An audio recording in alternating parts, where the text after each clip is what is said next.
چهاردەمین کۆنگرê Partiya Demokratî Pêşverû bajarê Amûdê hate derxistin û bi amadebûna gelek partiyên Kurdistanî ku li kongir amade bûn û herwiha kesatiyên siyasî û civakî û rewşenbîrî û gelek gotar di nava kongir de hatin pêşkêşkirin û di gotara de hate xuyakirin cudabûna di nava nerînên tevgera siyasî yê Kurdî û derbarê gotûbêjên têne gotin ser xwebekşandina Partiya Pêşverû ji Encumena Niştimanî Kurdî serkirdeyekî Partiya Pêşverû wiha axivî.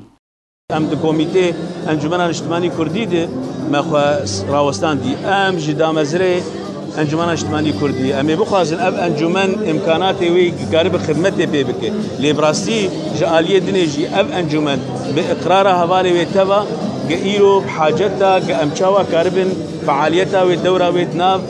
ملت وید ناف سوریا ده امچلو قربن و دوره بجی بکن جبولوجی تو بریاره ام ببیجن ام دوري انجمني بكفن يا ام تبدمي بن ام تشخيص واقعي خوي سياسي وضعي قوة كرد والجور ويجي ام برياري خبستين او برياري قديك خدمتها مصلحة كرديد وتفاهمها كرديد ومستقبل منطقة كرديد. ولسر هيفين قوتين جريدان بونيزيك بونا كدنابا هردو انجمنين كردي دا براهيم برو سروك انجمن اجتماعي كردي افتشترت كر وها اخوي. اما وقت انجمن اجتماعي كردي يعني بجداريا ما كونغري بارتيا بيشفرو ده تشتكي طبيعي جبرق ام انها حمه الياد هول ددن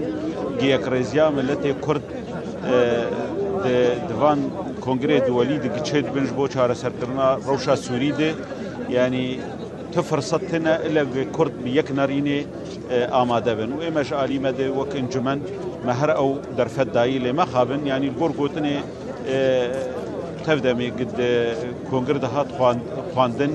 يعني قالكي دوري يكرزيه شو ما مستعب السلام قالكي دور شو دنيزيك بونه ام بهيفينن هنكي لفقرك دوان قوتنات هبن كونغري بارتيا بيشفرو وبب سدما ناكوكي امبر مزندنا با تفقرا كردي دا انجي وبب سدمك جي سدم يكرزيه تفقرا كردي افدمينا جي چند روجه نزيكرا صبري فخري ارت قامشلو